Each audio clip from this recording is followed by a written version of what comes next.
Bonjour et bienvenue sur ma chaîne, ma mathématique 3. Pour cette troisième vidéo, je vous avais promis dans la précédente que je voulais vous démontrer comment j'avais obtenu les décimales qui suivaient mon diviseur 324. Mais avant, je vais vous faire un petit rappel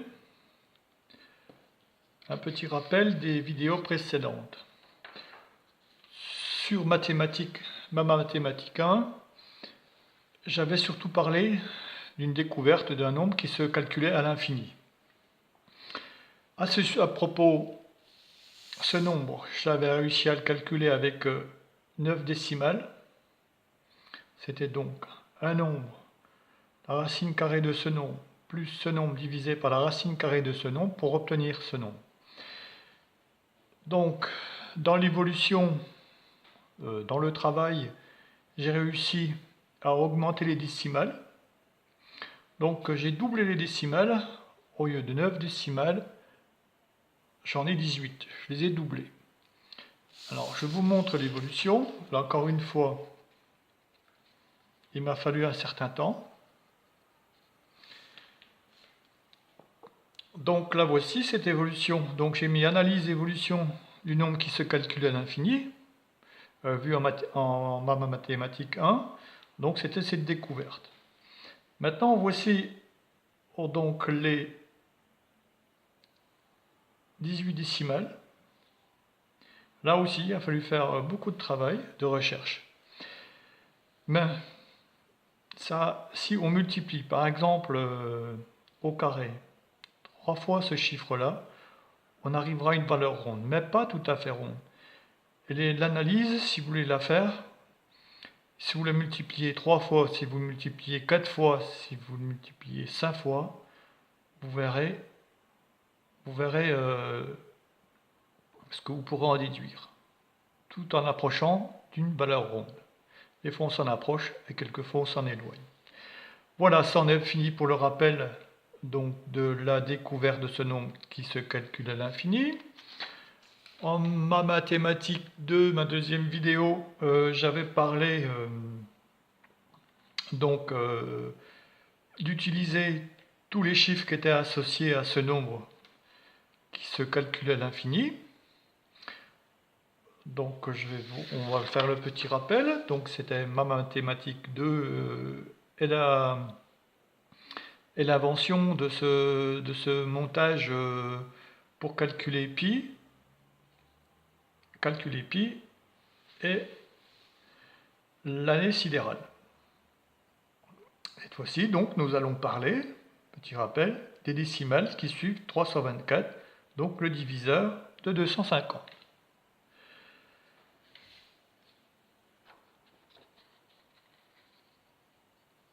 Donc voilà. Donc je fais un petit rappel sur les chiffres où j'avais fait du relationnel. Donc 2 fois le diamètre c'était 2 fois 100, ça faisait 200. 13 c'était 9 plus 4. Maintenant, voilà comme je les ai obtenus. Donc l'opération suivante c'était 200 moins 13, qui fait 187. La racine carrée de 187, j'obtiens ce produit-là. Je rappelais là par la même occasion comment j'avais obtenu 324. J'avais fait 6 x 6 x 9 qui faisait 324 ou 360, moins 36. Alors 324 moins la racine carrée de 187, le produit de la racine carrée de 187, que je m'en sers, que je vais soustraire à 324 pour obtenir un autre produit qui fait 310 que je vais rediviser à nouveau par 13. Je vais obtenir ce produit. Et je vais soustraire autant de fois possible ce produit-là à 324 pour obtenir ce dégradé-là. On va faire, si je soustrais ce produit-là à 324, ce qui va me donner celui-ci, celui-ci, celui-ci, etc. Là donc, je n'ai pas été au maximum, j'ai utilisé que 10 fois, mais j'aurais pu mettre 13 lignes, 14 avec celle-là. Mais pour l'instant, c'était suffisant pour calculer pi à 20 décimales. Ne regardez pas trop les chiffres, il n'y a rien de compliqué. Regardez plutôt le processus, ça sera plus simple. Donc là, bien sûr, on ne demande pas d'apprendre cette table de multiplication du 9. Hein. C'est plutôt un astuce, un montage. Alors donc, j'ai fait la racine carrée comme je vous expliquais. Avec la première racine carrée, c'était 0,00324. Donc avec, ça faisait en réalité presque 0,0057, 324,0057, ce qui me permettait d'arriver à 11 décimales de pi. Maintenant, dans la logique, pour moi c'était une logique de faire ce montage. Maintenant, j'ajoute des zéros après ma virgule, ensuite mon chiffre, etc.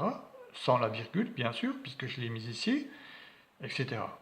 Et maintenant, je vais faire la racine carrée de tous ces produits pour obtenir ce dégradé aussi. Dans les racines carrées, c'est constant. Et j'en fais l'addition. Et voilà comme j'ai obtenu tous les décimales qui suivent 324.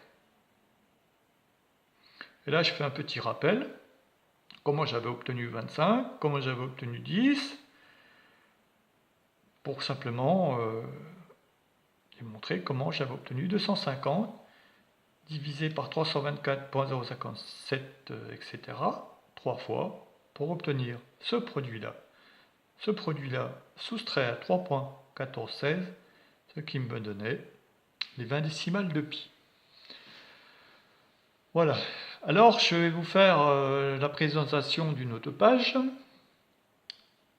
où j'ai utilisé l'ensemble de mes racines, de mes racines carrées. Là voici, donc rien n'a changé. Pardon, c'est pas celle-ci, ça c'est l'amélioration, on va y arriver. La voici, mais toujours sur ma mathématique 3. Donc rien n'a changé, toujours diamètre 200, 2 fois le diamètre, ça faisait 200, c'est expliqué, 13, voilà, rien n'a changé. Cette fois-ci, comme je vous disais, je vais utiliser au maximum, quand je vais diviser 310 par 13, 23, et je vais soustraire au maximum tant de fois que je peux, et je finirai par 13. Donc là, la virgule, je l'ai supprimée, je l'ai remise là. J'ai partout mis mes zéros. J'ai simplement dit que après le zéro, la virgule qui suit, il y a 7 autres zéros, etc. J'ai dit le nombre de zéros qui suivait la virgule avant de passer au chiffre, de passer au nombre. Voilà, le principe est le même. Sauf que en utilisant un peu, c'est à cause d'une retenue, je perds, on va dire, une décimale, mais c'est pas, parce que la valeur de pi c'est ici qu'elle s'arrête, c'est 6. Mais ça n'a pas d'importance. C'est simplement, ici, faire un peu d'analyse dans les retenues, c'est ça qui est intéressant. Donc bien sûr, j'ai changé de machine, j'ai pris une calculette plus puissante. Même en étant plus puissante, ça ne me permettait pas de calculer, de faire la première racine carrée, celle de 0.00324, parce que la machine, elle s'arrêtait au 8, ici. Donc le reste, je l'ai fait à la main. J'ai refait ma extraction de ma racine carrée en à l'ancienne. Une fois après être contrôlée, elle s'avérait juste. Voilà. Bon. Dans les retenues, et on regarde les retenues. La régularité des retenues, c'est 1, 1, 2, une valeur ronde, 3, 3, 4, une valeur ronde, 5, 5, 5, 3, 5, 4, une valeur ronde, après 8, 6, 8, 8, 8, 6, 6, et là si j'avais la suite, je suis sûr que j'aurais 8, j'aurais 4, 8, et j'aurais 3, 6. Enfin, je ne peux pas l'affirmer du moment que je ne peux pas le vérifier. Alors voilà ce qui en est. Alors, maintenant, je peux faire la progression, je veux dire, encore chercher le calcul de pi au-delà de 20 décimales. C'est ce que nous allons voir tout de suite sur cette page.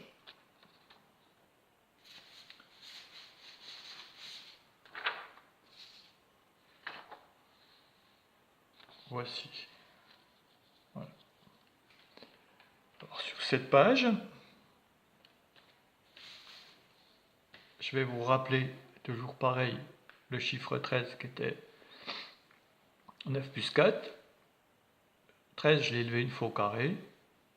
J'ai élevé son produit, ce produit élevé au carré une fois, deux fois, trois fois, pour obtenir ce nombre-là. À ce nombre, j'ai ajouté donc un autre nombre qui, tiré de mon horloge calculatrice, par exemple 16. 16, c'était, enfin on va dire toute la puissance en partant de midi, toujours pareil. 6 plus 4, 10, plus 6, 16. Ok, on a 16. Fois 3, 3 fois 16, ou 3 fois autant de nombre de fois que la racine carrée de 9, 3 si vous voulez, fois les chiffres qui se trouvent à l'intérieur. Donc, l'addition des chiffres qui se trouvent à l'intérieur, ce qui faisait 10. Et qui fait 40 960. 40 960 additionné à ce premier nombre, ce qui me donne ce nombre-là. Je fais la racine carrée 3 fois de ce nombre pour obtenir en réalité 13, 4 zéros et la suite. Alors, c'est ça qui est intéressant, l'analyse, il y a beaucoup d'analyses à faire sur ces chiffres. Pourquoi 4 zéros derrière le 13? C'est un fossé, c'est presque un vrai trou noir pour que j'aille au-delà, pour que je puisse continuer au-delà des 20 décimales de pi. Donc, peu importe, je continue mon processus, le même processus que sur la page précédente. Donc 200 moins 13 et ses poussières, on va dire. Ce qui me donne, je fais la racine carrée, qui me donne ce produit, je fais la racine carrée de ce produit-là, qui était sur la page précédente à 187. Mais là, on aura 186, pas tout à fait 187. Le même principe, le produit de ma racine carrée soustrait autant de fois possible à 324. Moins ça, je veux dire, je donne 310. 310 divisé par 13, qui me donne ce produit-là, soustrait à 324 autant de fois que possible. Voilà. Ce qui me donne, ne regardez pas les chiffres, que ça, je fais la racine carrée de tous ces nombres-là, pour obtenir ces produits-là, que j'additionne. Donc voilà, rien n'a changé.